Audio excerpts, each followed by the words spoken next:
Okay, I know that lab number 3 is a Java lab, but I haven't found a suitable replacement yet, and this can be problematic for some people, especially people with Macs. So this is just going to be me walking through the lab, so that way you can get the graphs that you need, but bear in mind that you're still kind of responsible for making your own predictions and making your own reasoning. So you're going to go ahead and open the lab, and I've got that guy ready to go right here, and these are the position versus time, the velocity versus time, and the acceleration versus time graphs. And we're supposed to investigate it, but I kind of know what's going on with that. Go ahead and please sketch what you think the graphs would look like for giving the man a constant velocity of -1 meters per second. Make your prediction right now, and then I'm going to go ahead and do this. Also do explain your reasoning. I can't really do that part for you. So here we put -1 meter per second, and I'm going to hit go. And the man's going to kind of move off in that direction. And I'm going to stop him before he hits the tree. So what I want you to be paying attention to is paying attention to how the position is changing and how the velocity is kind of a constant -1, as you would expect. And since the velocity is not changing, we're not going to have any acceleration. Now we're going to go ahead and reset the man, and we're going to make another prediction of what it would look like if he walked at a velocity of +1 meter per second, and then after 5 seconds we're going to change the velocity to 0. So that's what I'm going to do for this guy right here. I'm going to reset all, and it says reset all settings.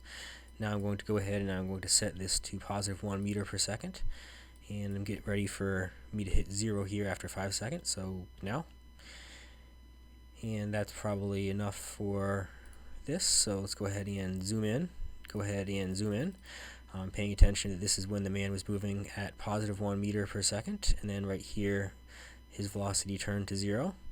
And I can even zoom in on this guy. This is a little bit subtle, but now you've seen what these three guys look like. So go ahead, and if your prediction wasn't right, that's perfectly okay with me. Go ahead and sketch, in a different colored pen where the prediction was right or wrong.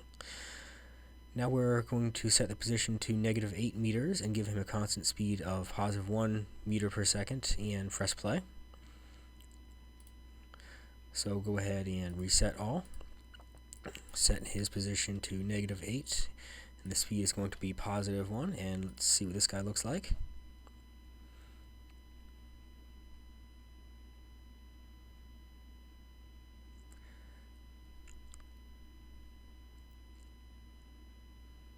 And that's probably enough. We can zoom in, we can zoom in here, and we can zoom in here, but the acceleration was 0.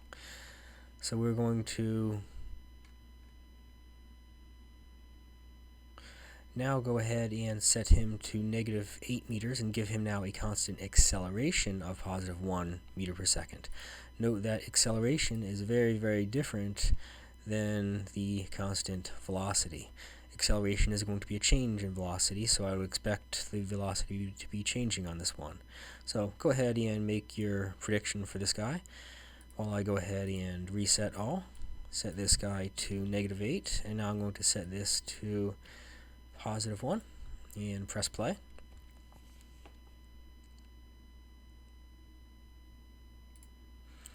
And this time he actually hit the wall, and him hitting the wall was this large negative acceleration, and that's okay.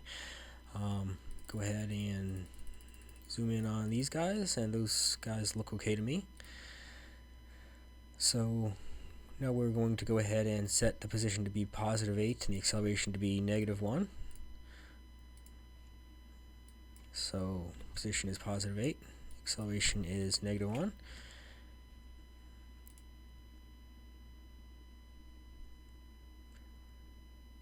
And I'll let him hit the wall again, boom. So him hitting the wall is this big spike right over there, and that should be sufficient for you to do this. Now we're going to set the position to -8, the acceleration to +1, and then after 3 seconds change it to -1.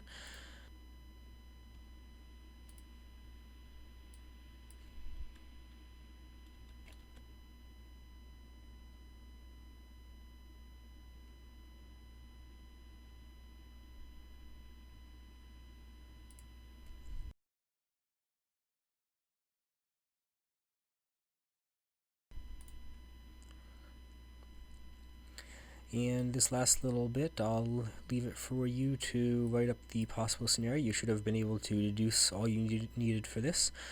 Pay attention to where this guy is straight, or it has a constant slope, when it has zero slope, and when the slope is constantly changing.